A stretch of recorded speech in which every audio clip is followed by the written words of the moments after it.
Good afternoon, everyone. It's Kate Syzmanski here from Quest for Life. Welcome. Thank you so much for joining me this afternoon.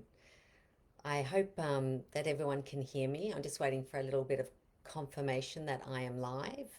Just waiting for Shanna, or if anyone's there, if you could let me know that I'm live. All good. Got the thumbs up. Excellent. Well, it's such a delight to be here with you this afternoon. And today we're going to be talking about how we might find a little bit more calm at this time of year. I think we all really need it, don't we, at during the festive season and the lead up to it. But before we go any further, I just want to acknowledge anyone who's watching this who is involved in the fires in New South Wales or in Tasmania at the moment. I'm so sorry that you're experiencing that, and I really feel for those communities that have already have gone through bushfires before, and it must be so, just must be so difficult to be there again. So my heart goes out to all of you, and I hope that you're all safe. And because I believe some people have needed to evacuate, and some homes have already been lost in on the Central Coast. So really thinking of you and wishing you well. And I mean, this can't. I'm just hoping anything that I share with you today will help everyone, regardless of what's going on for you at this time of year. But I really just wanted to send my love to anyone who is dealing with bushfires right now. So let's talk about this now. So what we are going to talk about are some ideas around how we might move through this time with a little bit more ease, a little bit more peace, a little bit more skillfully. We sort of want to be the eye in the storm, that sort of calm, centered, grounded person, whilst there might be a flurry of activity going on around us. But as much as possible, it really serves us and everyone around us if we can remain as calm as we possibly can with a really regulated nervous system. And this is such a gift because not only does it allow us to truly enjoy all the wonderful things that can happen around this time of year, but it really helps everyone around us as well. So, before we continue on with this conversation, I just really we're going to do a coming to our senses, this beautiful practice now. Um, Good afternoon, Glenn. Lovely to see you. Okay. So next suburb from me on the Central Coast. So you probably are really experiencing probably a lot of smoke, Glenn. So I'm sorry to hear that you're so close to what's going on. Uh, but I hope that you're okay, and I hope that your home's safe. I'm sure that you must be, otherwise you wouldn't be here. So lovely to hear from you. Thank you for letting me know that we are all good to go. So let's do our coming to our senses practice first. So just inviting you now to get comfortable in your chair, on your bed, wherever you find yourself right now. And I'd like us to start by taking time to just really notice the support beneath us, behind us, and just see if we can truly surrender into that support beneath us, behind us, so that we can truly let go and relax for this moment.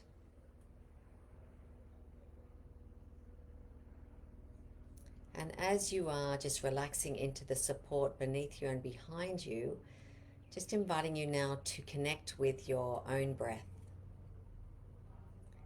And just seeing if you can notice the rhythm of your own breath right now in this moment. The inward and outward breath.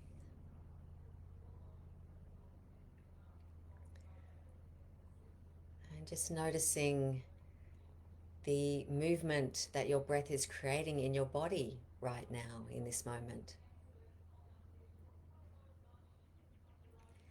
Can you feel any tension anywhere in your body right now? And if you can you direct your out breath towards that part of your body right now with the intention of releasing, letting go, softening? And just seeing if you can notice that place relaxing right now as you continue to direct your out breath towards that part of your body in this moment right now.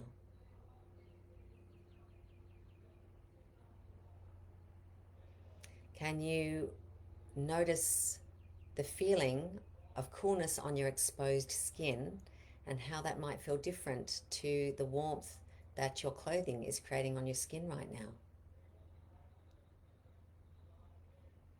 Just taking time to notice that. Perhaps you can feel the sensation of your clothing moving across your skin as you breathe.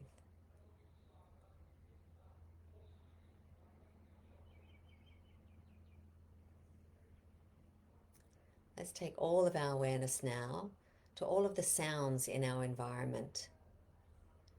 Sounds close by, the sound of my voice coming and going. Noticing the silences in between my words, in between my sentences.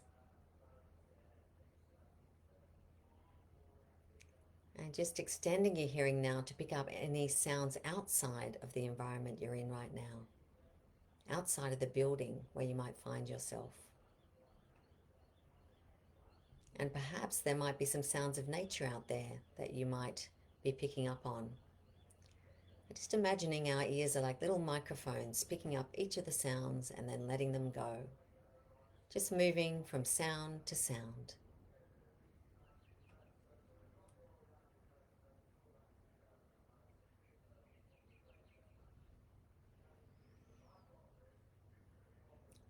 We're going to take all of our awareness now to our sense of smell. So perhaps on the next in-breath, just noticing, is there any scent on the air around you? Can you notice any taste in your mouth? Perhaps from the last thing you ate or drank. And just appreciating that connection between your sense of smell and your sense of taste and how they work together.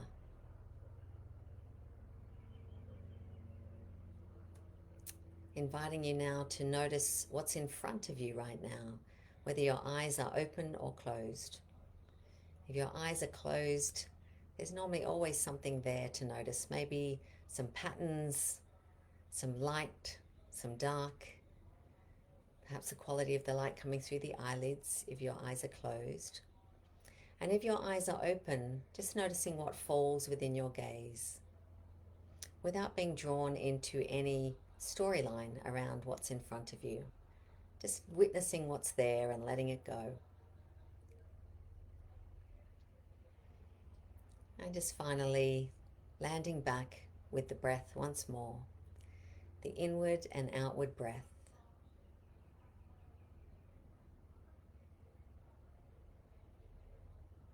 And just relaxing right into that breath, your own breath. Imagine it moving through your body as a balm to create any beautiful type of relaxation that you're really hoping for right now. Imagine it soothing your nervous system as it moves in and out of your body. And I always like to have a sense of allowing the breath rather than taking a breath or forcing anything. It's a lovely reframe.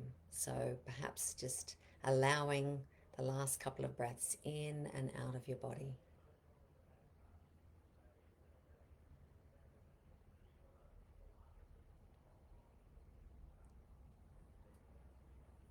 Lovely.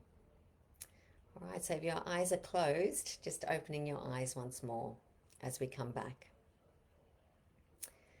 So these sorts of tools to start with, are so valuable at this time of year because they can really help to calm our nervous system and regulate our nervous system. And it certainly helps us just to be sort of far less reactive in our lives.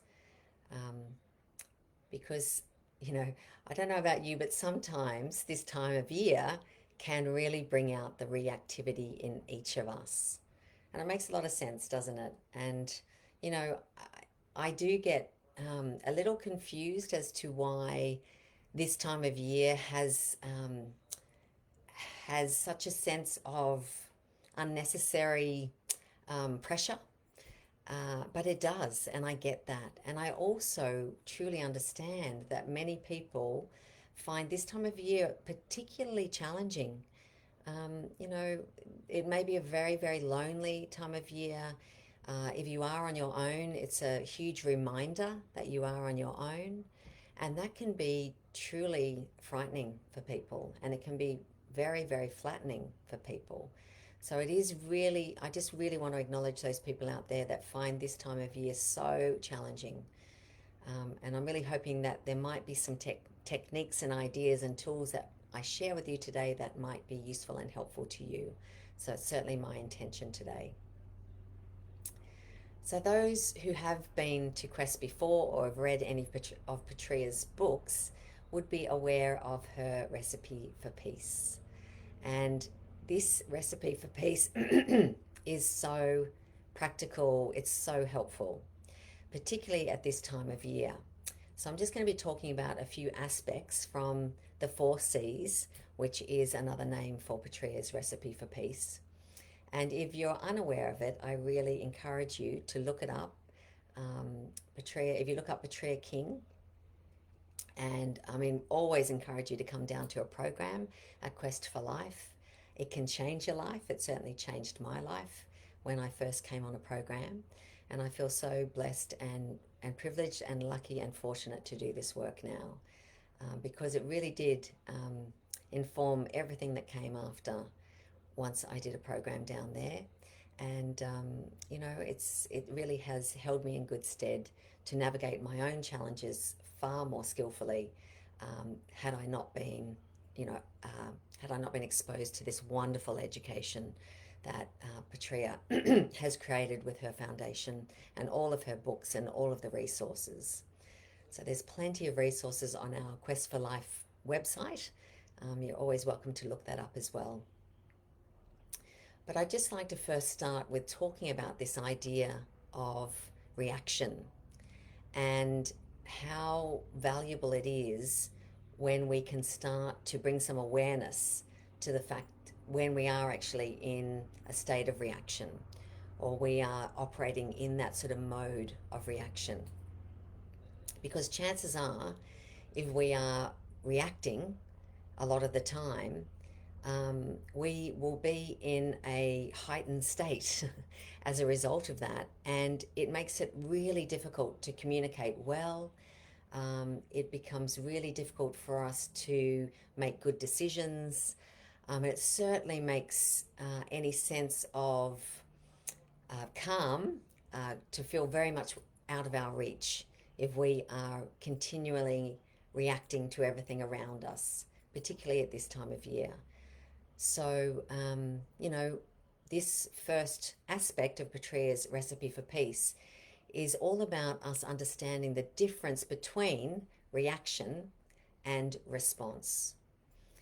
So, you know, I imagine that every single person out there who's listening to this has had their own challenges and has experienced really difficult things in their lives. You know, I don't think you get to this planet called Earth and have this human experience and not actually experience like really, really tough challenges. It's all part of being here. It's all part of the human experience. So this aspect to, I mean, all of Patria's, the recipe for peace is all about how can we invite more peace into our lives, regardless of what's going on and regardless of our challenges and what's happened to us. So how might we find this? And so it's helpful for us to understand the difference between reaction and response, because, you know, that's really like the only thing that we have really truly have control of when it comes to our challenges is how we might respond to them.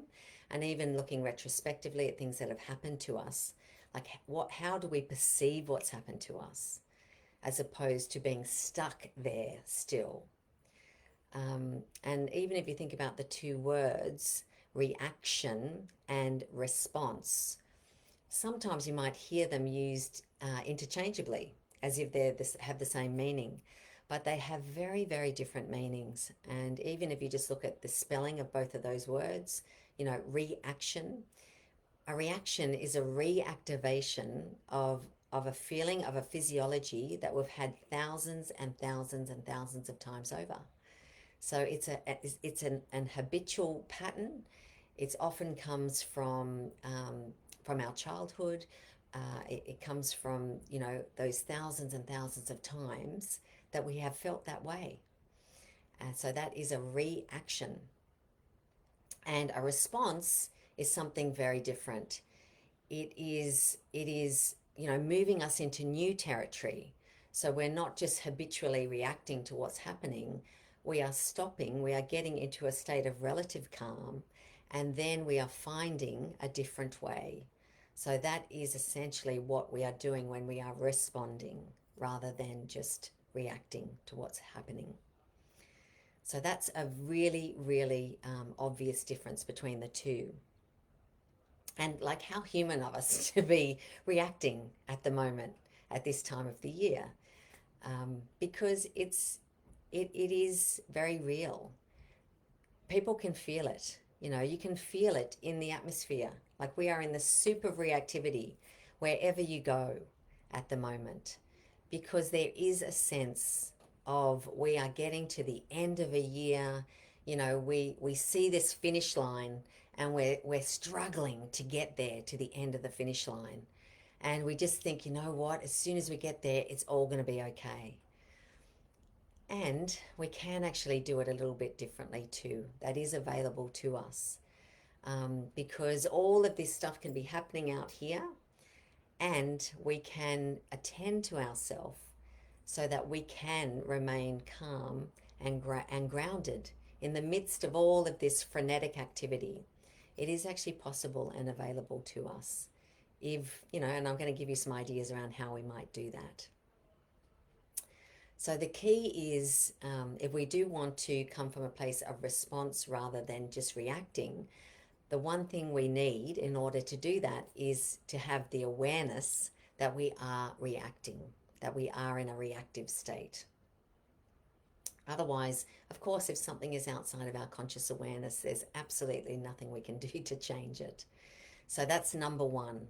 First of all, we need to be aware that we are in a reactive state. And these bodies of ours hold so much information. They're incredible. And sometimes we find that many people we tend to sort of often live from here upwards and be quite disconnected from our bodies. And there's lots of reasons why that might happen. These bodies of ours can be a really uncomfortable place for us to reside.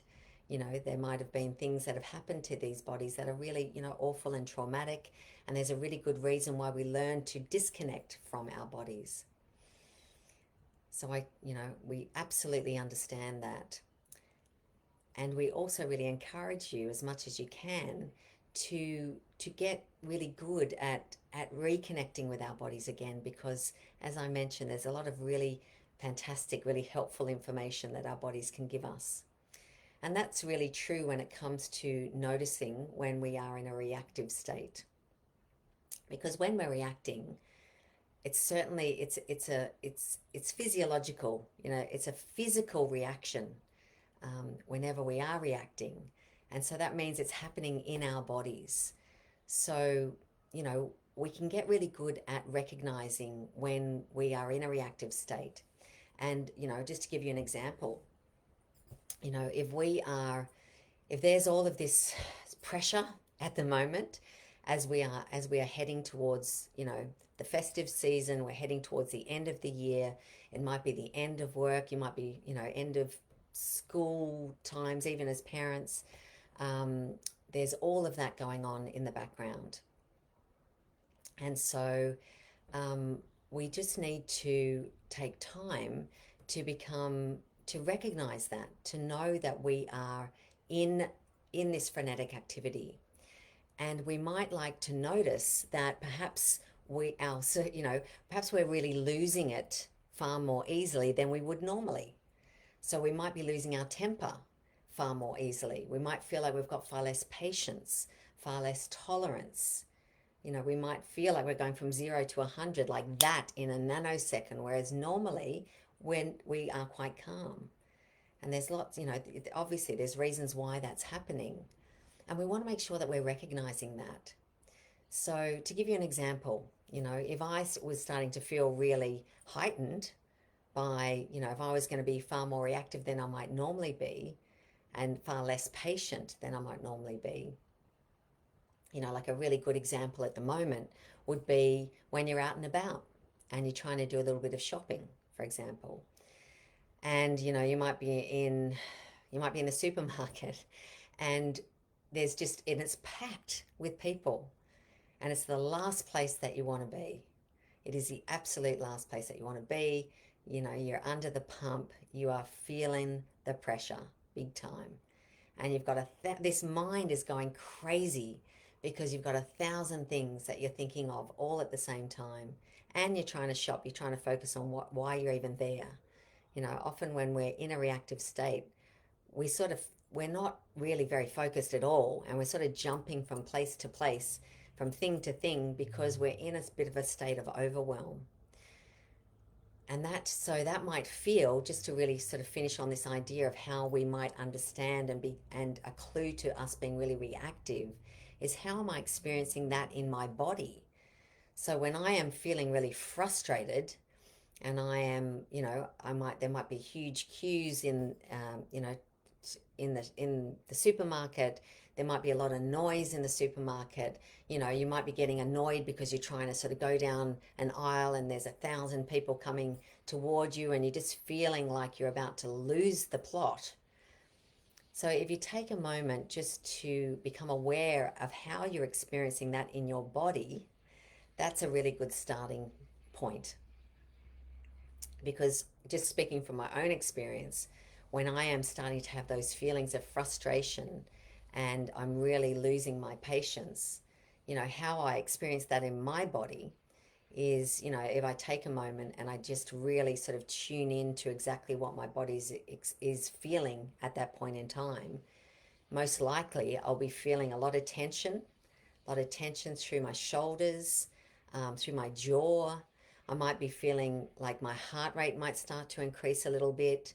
I might start to be feeling like, sense some heat rising in my body, as getting really flushed because I am really getting annoyed and anger. There's some anger rising up in my body.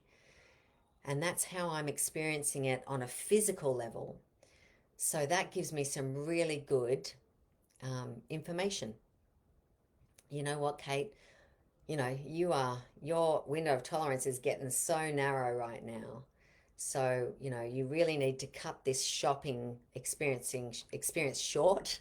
You need to try and to do your best just to remain calm, just focus on my breathing, come to my senses even when I'm walking through the supermarket, so that I can really try and manage myself within that environment. So really, you know, taking note of the senses in my body so that I can take myself out of my head and just become hyper aware of what's happening in my body, so that I can manage those feelings far more skillfully.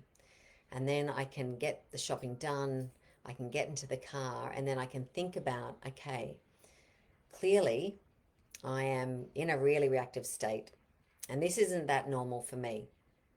So what might I do to to open to open this really narrow window of tolerance so that I can move through this particular day, this particular week, this particular month far more ease, and with a lot more peace, and like peace of mind, but peace. We can breathe. We can be far more present to what's happening, rather than getting lost in, as Petria calls it, the dog's breakfast, our default mode, when we're in autopilot, when we don't have access to that thinking, that executive thinking part of our brain, the neocortex, because we are lost in our reactivity. And that's often then our that executive functioning part of our brain is offline. We haven't got access to it because we're sort of lost in that fight, flight, freeze sort of reaction. Um, and and as I said, that's when that's happening, it's very, very difficult to feel grounded. It's difficult to even remember what we're meant to be doing. It's really hard to make a decision. And it's not a pleasant place to be. So this is all about how do we find more calm at this time of year. And this is how we do it. First, it's got to be awareness first, isn't it? That we are in this reactive state. And then it's okay, so what can we do to attend to ourselves at that point in time? So let's explore that now. And this is really looking at our self-care. And this has got to start with priorities, doesn't it? It's got to start with us prioritizing ourselves at this time of year. Because I suspect that for most people, our focus is very outward at this time of year because we're trying to get everything done and we want to be there for everyone in our lives. And we want to deliver on what the expectations are at this time of year. And there's so many expectations at this time of year. It's just part of it. And I kind of wish we could just change that whole paradigm, um, because it feels unnecessary and it's a reality. I get that too. Um, but I get lost in it too. I'm very human. But I want to be calm enough to remind myself that, you know what, it doesn't matter what we serve at Christmas lunch. All that matters is that we can perhaps connect with some people there, connect with ourselves, be present, you know, be present there, to be there for our loved ones. And hopefully, that only, obviously there are people that won't have that experience at Christmas time. They won't have that experience. But for those people that are lucky enough to be able to spend time with loved ones at this time of year, we don't want to be lost in all of the other stuff, worrying about things that really aren't important. You know, like what, you know, do we have matching plates? How we might, I mean, don't get me wrong, because I understand that sometimes that is the joy for many people at this time of year. Like decorating the table can be a ritual and it can be beautiful. So don't get me wrong, I'm not poo-pooing that. I understand for many people that's actually a really beautiful part of this. And that in of itself can be self-care. That can be a really beautiful mindful practice, because sometimes when we love to decorate, and there's such a lovely intention behind it because you want it to be really beautiful for everyone else and for yourself too. And, as long as it doesn't feel like too much pressure, it can be a really beautiful mindful practice. So for those people out there, my invitation to you is to take the pressure off and just make sure that, as you are creating this beautiful space for yourself and for your family, loved ones, to really enjoy it. So maybe let's unpack that. So making sure that you've got enough time. So really preparing for that so that you're not feeling under the pump. So really ensuring that you've got plenty of time so that you can actually go slow, really enjoy it, tweak those little bits and pieces that, are important to you. Even though other people may not even see it, it's important to you, so that matters. And this is all part of self-care and how we can prioritize ourselves at this time of year.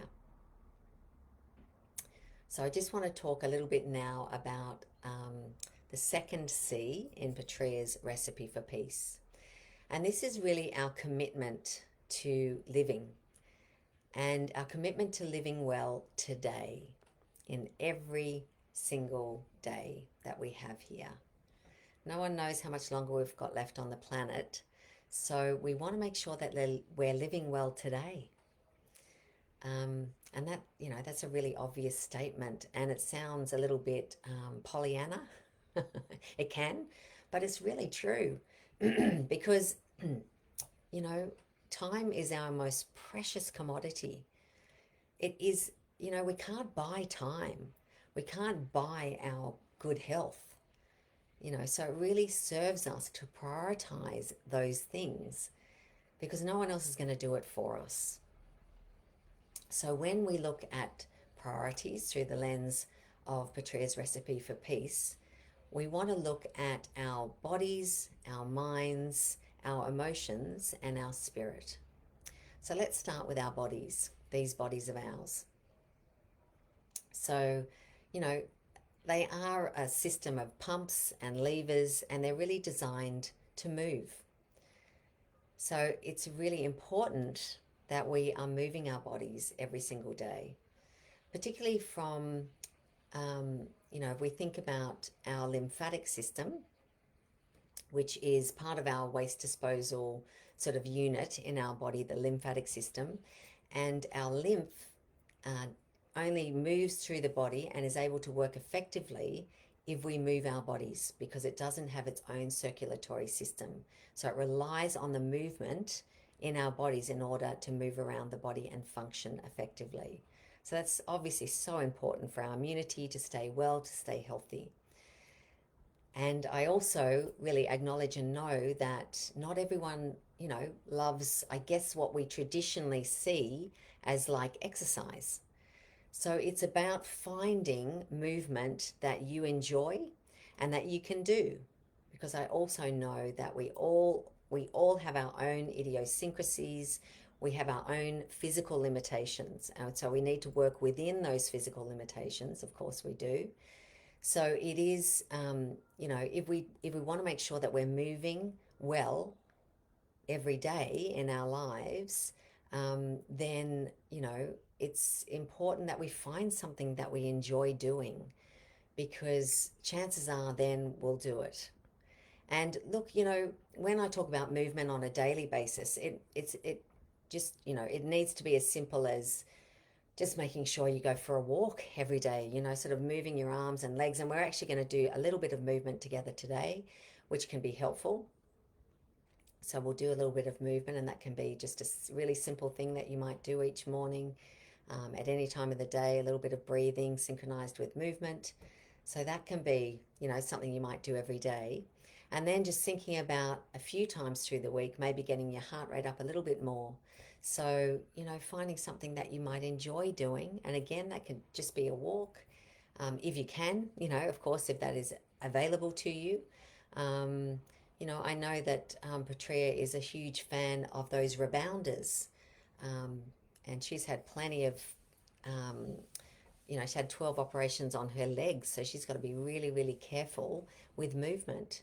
But if she gets on those rebounders, and you can get ones with little handles, and you just, sort of basically do 10 minutes on a rebounder every day, that's enough to, get the valves opening and closing and get that lymph moving through your body. So that can be a really helpful thing if you can't be really physical. That can be a great idea. I also love the idea of dancing. And I love that idea for those people who perhaps, really loved to dance as a young person. And then they haven't thought about it for a long time. And, maybe that's available to you to see if you can find a dance, you know, school to go to or a group to go to. Um, and what I love about dancing is it just ticks all the boxes because it's physical, so really great for your body, sort of moving your body really well. It's great for the mind, for your brain, because you have to think about the choreography, and it's great for your brain health to do that. And it's fantastic for connection as well, another aspect of Patria's recipe for peace.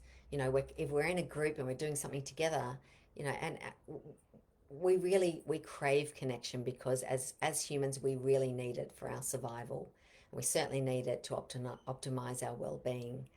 It's really important to us. particularly looking up after our brain health as well. Connection is imperative. Social connection is really important for our brain health. So we need to move our bodies in terms of prioritizing them. We certainly need to nourish our bodies. So we need to make sure that we are really being mindful about, how what we're eating and drinking, making sure we're getting plenty of good quality water into our bodies, into our systems, and also knowing that up to 95% of our serotonin is produced in the microbiome, and that's in our gut bacteria.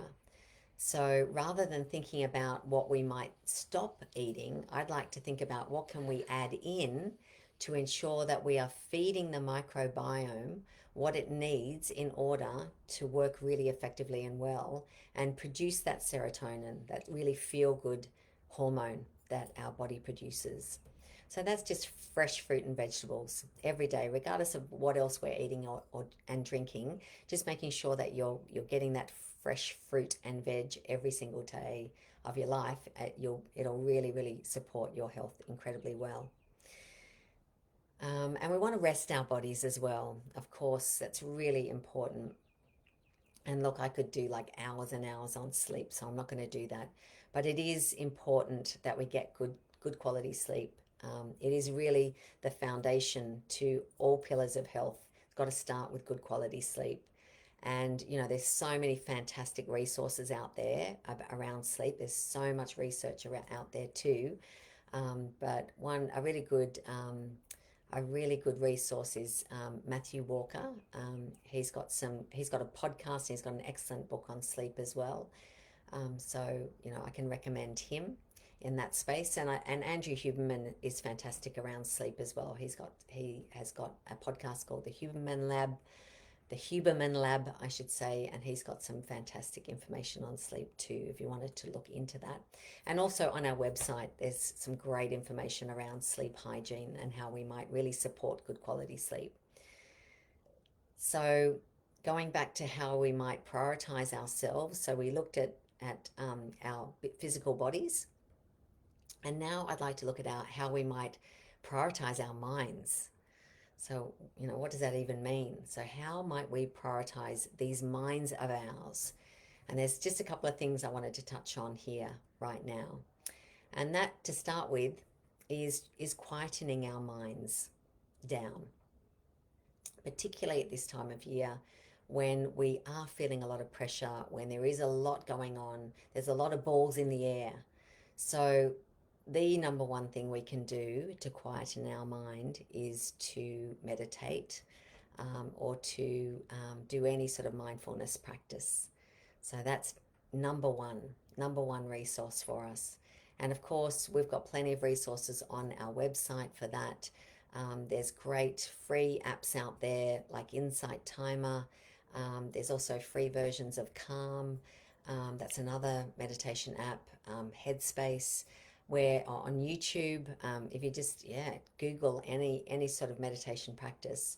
And one that someone just pointed out to me, I was on a program last week and it was beautiful, a Healing Your Life program with 12 gorgeous participants, and it was such an inspirational week for me. And if any of those people are watching this, I thank you again for a beautiful week. It was very special. But it was actually someone on the team mentioned a resource. David Attenborough does some meditations. Did some meditations. I think it was through COVID, and I find his voice just so soothing. And so that's just another resource if you want to look that up. He does some meditations, some guided meditations if you want to look that up. And there's also some sleep meditations that he does as well, really long ones. You can look those up too if you're having trouble sleeping at night. You can pop on his voice rather than listening to this voice when you're trying to get back to sleep. That can be another great resource. And also in terms of prioritizing our minds, we want to be really discerning with the time that we're spending with people at this time of year. And I get that often at this time of year, we do have to spend time with people that maybe we don't, maybe we struggle to spend time with those people. So I think it's really important at this time. And in order for us to think about how we can navigate this stuff a little more skillfully, is to, have some really good boundaries around, um, the time we're spending with those particular people that perhaps you know, we need to spend time with, that we have committed to spend time with at this time of year. And so, just being, maybe an idea is that perhaps if you've committed to attend something and you're not feeling fantastic about it, and you know that sometimes when you spend time with that particular group you feel really depleted, and know that that is possibly going to be a possibility, it's really important then to prepare yourself for it. So plenty of meditation leading up to it, but also having those clear boundaries. So perhaps you're only going to go there for a period of time, and be really clear up front. Oh yeah, thank you, I'll be there, and I plan to be there from this time to this time, because then I've got to, I'm going to get home and I need to be elsewhere at that time. So just being very clear with your boundaries and really preparing yourself well for it. And when I talk about boundaries, really challenging yourself to say no. And I'm laughing because I know that that has been very, very difficult for me in the past. And it is something that I continue to work on. And I know it's going to be, feel difficult for me probably till my last breath. But it's within my awareness, and it's certainly something that I continue to work on to ensure that I am attending to myself, and I'm not saying yes when everything in my body is yelling no, because, that is a very slippery slope. And believe you me, I've been on that slippery slope. When I don't listen to that intuition, there's consequences to that. And, our body gives us a lot of information. If we really practice listening to that and being able to read these signs, because if someone asks us to do something, and when I say everything in our body is yelling no, or you're invited somewhere, and and it's a reaction for you just to say, oh yes, of course I'll be there.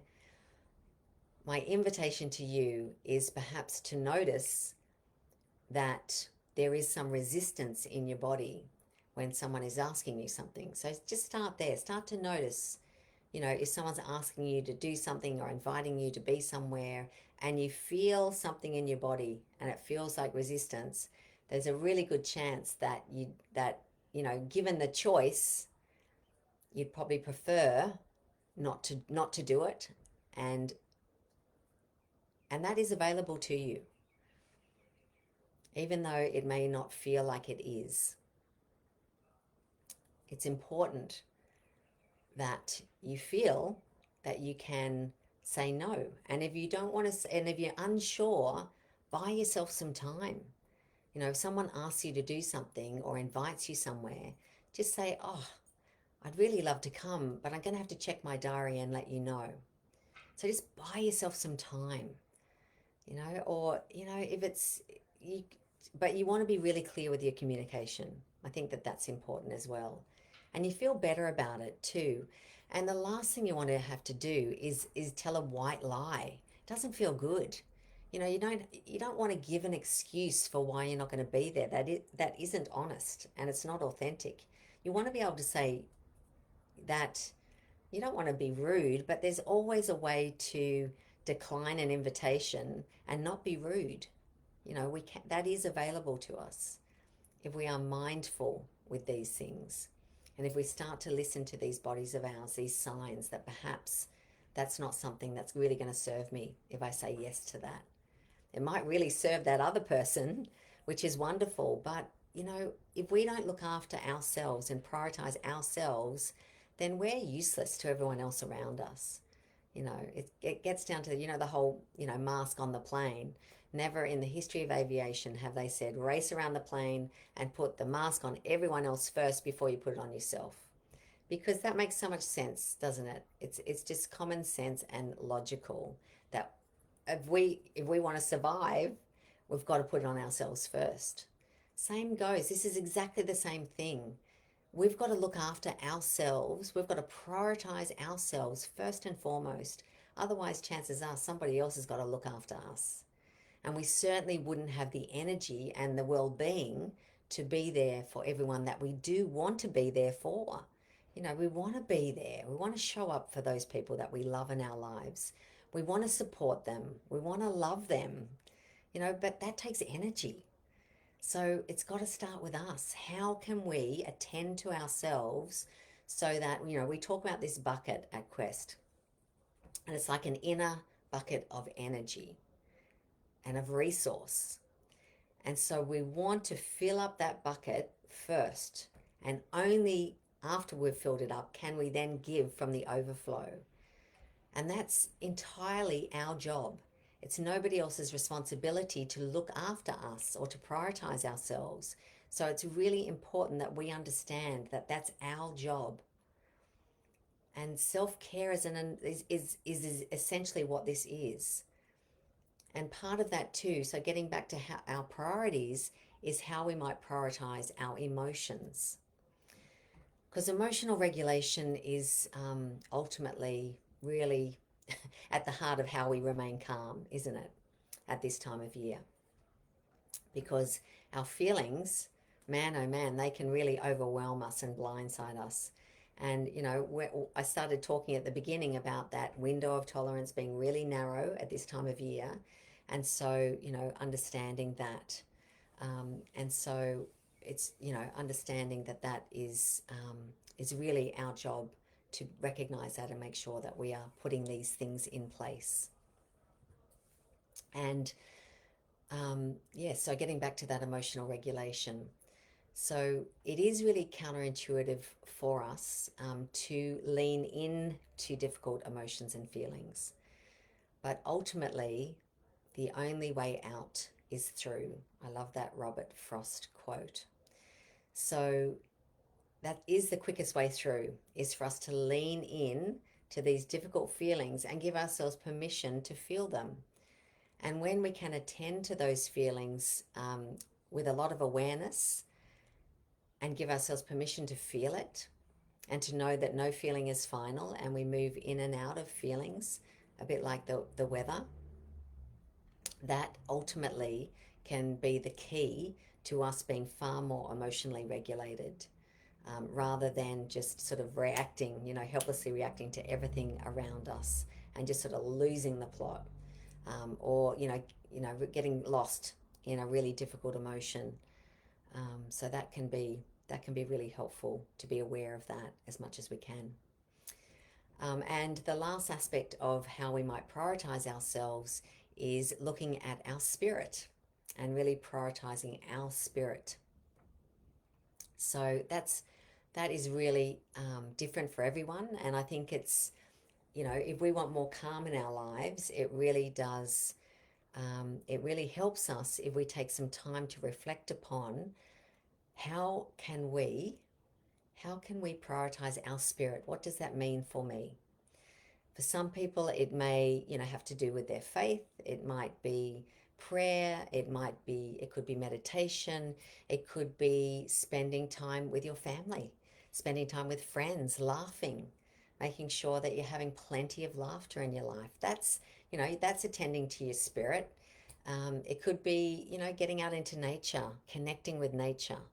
That's a big one for me. That really, you know, that gives me, that's my gateway to recognizing that, you know, I'm so much more than just this body, and that I'm part of something far larger than just this existence of this particular human body. And nature is the gateway for me to feel that connection, and to, you know, for me to really, I guess really attend to my own spirit and how I might sort of fill up that little metric in my bucket. And so when I can spend time in nature, that is ultimately really helpful for me. So I just want to talk a little bit now about a few tools that we can use. to make sure that we are calming our nervous system as much as possible. And, one of them obviously is meditation. And I'm hoping that now you've got that coming to your senses practice that we did all together at the beginning of this hour. You can always replay that. And there's a version of that, a wonderful version of that, that Patria, um, that she voices, and many people really love the sound of Patria's voice. All those people that come on our programs and listen to her guided meditations. So that is available on our website as a free download, and you'll also find that version of Coming to Your Senses by Patria King on Insight Timer, which is free as well. That can be a fantastic place to start if you're not a regular meditator. I think it's much far easier if you listen to someone sort of guiding you as opposed to just sitting there and trying to do it solo. I think that can be a little difficult. So that is is really really a really great practice for you to get into if you might think about doing a little bit of meditation. We like to say daily, but even if you're doing it sort of 5 days in seven, like 5 days a week, and even if if it's only 5 minutes a day, it is far better for you to do 5 minutes every day than to save up and do 20 minutes on one day of a week, because it's all about doing it regularly, because it's called a practice because we need to practice when it comes to meditation. It's really important that that we are getting really good at being able to witness our thoughts and then let them go, because that's essentially what meditation is. So, it depends on what your focus point is. And if it's a guided meditation, like the one I just mentioned of Patria's Coming to Your Senses, it's you listening to her voice and listening to her guidance, what she's directing you to do. And each time you recognize that your mind has wandered elsewhere, which of course it's going to do, our minds are designed to do that, our brains just do that naturally. So each time you notice that you've done that, you just gently bring it back to the voice and to the guidance that's being provided.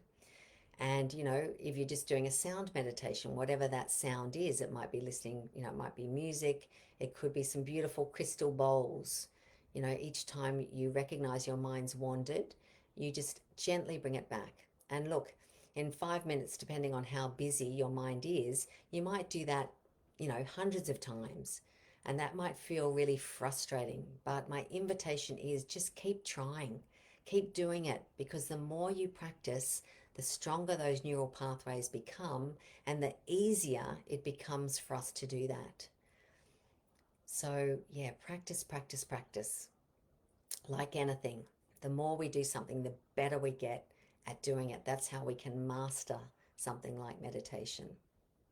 And please don't set yourself up to fail. Don't make the practice right and you wrong. So you've got to find something, like a particular type of meditation that you like to do, and that you're comfortable to do, that feels fairly easeful for you to do. And don't set yourself up to fail. So don't set yourself up to think, okay, I'm going to do 20 minutes of meditation a day. Start really small, and then only then do you then start to extend perhaps the time that you're doing it. But get that under your belt first, and start with 2 minutes. That's doable. 2 minutes every day would be really doable. And you'll probably find that you'll want to sit for longer, because it can be really blissful, particularly at this time of year, just to have some quiet time, to quieten these very, very busy minds down, right down. And I'll just share with you now just a little bit of movement and breath together.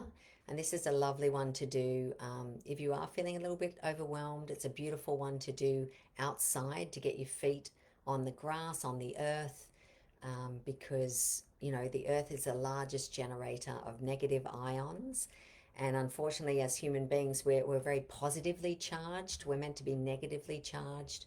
And that sounds like a good thing. It's actually not a good thing, being positively charged. We get that charge through, lots of different ways, through synthetics that we wear, through pollution, electromagnetic activity that we are in the soup of a lot of the time. So we want to be able to discharge that positive charge and basically imbibe, to breathe in the negative ions. And when we get our feet on the earth, that literally happens. Like it's a natural process that happens. We discharge through the soles of our feet, and we breathe in, we imbibe those negative ions, and they are so useful and helpful to optimize our sense of well-being, and literally on a physical level it's really important. They really help us. It really helps us to become more negatively charged, which is what we want. So we'll do this breath and movement together, and as much as you can, if you can do it outside with your feet on the grass or on the earth, is wonderful. So I'm just going to stand up and make a little bit of room here, so just bear with me for one moment. Oh, just need to move that out of the way. I'm just going to move this up a little bit. Just make sure that you can see me. See enough of me. Okay. So we are going to, we're going to start just by standing in a very natural sort of position. And we're going to start with just interlacing our fingers really loosely, just here, sort of at this sort of level, if you like. Sort of at your hip level. Interlace nice and loosely. And as we breathe in, we're just going to come right up to about the heart center on the in-breath, nice and slowly, breathing in. And now as we breathe out, we're going to rotate our palms away from us, breathing out, bending our knees. As we breathe in now, we're going to straighten our legs, stretch right up above our head. And as we breathe out now, our arms are going to float down on the out breath, nice and slowly. We're going to bend our knees slightly, and then we're going to float back up again as we breathe in. And then as we breathe out, arms are going to come down again to interlace. We've got bent knees right now, coming back to the front, to the starting point. Do that again, breathing in, straightening our legs, coming up to heart level, nice relaxed shoulders. Breathing out, palms away, bending our knees. Breathing in, stretching right up, straightening your legs. Feel that lovely sense of lightness. As we breathe out now, arms are just going to float down, bending our knees on the out breath. And then as we breathe in, they're going to float up again. And now as we breathe out, coming back down again. Let's do that together one last time. So interlacing the fingers. As we breathe in, straightening our legs, relax shoulders. As we breathe out, nice and slow, bending our knees. As we breathe in, straightening our arms, straightening our legs on the in-breath. As we breathe out, arms floating down, bending our knees, coming down to shoulder height. Breathing in, floating back up again. And as we breathe out, just floating back down again. Beautiful. That can be really lovely, just to center yourself, to ground yourself, and to get into that sort of relaxed state, the relaxation response in our body, to activate that and to get out of the really reactionary sort of physiological space we can be in. So I'm just going to come back to sit down now, and I just want to finish with a beautiful poem. And always like to acknowledge the beautiful Bernadette Arena, who was the very first facilitator to come on board with Patria and Wendy when they first started doing programs at Quest for Life. And she really brought poetry into the program because she absolutely loves poetry. So I'm just going to finish with a poem called Just for Now, and I think that this is really appropriate at this time of year. Just for Now by Dana Folds. Just for now, without asking how, let yourself sink into stillness. Just for now, lay down the weight you so patiently bear upon your shoulders. Feel the earth receive you and the infinite expanse of the sky grow even wider as your awareness reaches up to meet it. Just for now, allow a wave of breath to enliven your experience. Breathe out whatever blocks you from the truth. Just for now, Be boundless, free, with awakened energy, tingling in your hands and feet. Drink in the possibility of being who and what you really are, so fully alive that the world looks different, newly born and vibrant, just for now. So that's Dana Folds. And that brings us to 3 o'clock. So thank you so much for joining me today. I hope that there was something in this hour that might serve you in some way. Really wishing each of you so well and so much love for this last part of the year. And again, just acknowledging those people who are in the midst of bushfires. Our hearts go out to you, and we are sending rainbows of love and care to you all. All right. Thanks again, everyone, and look forward to seeing you next time. Bye-bye.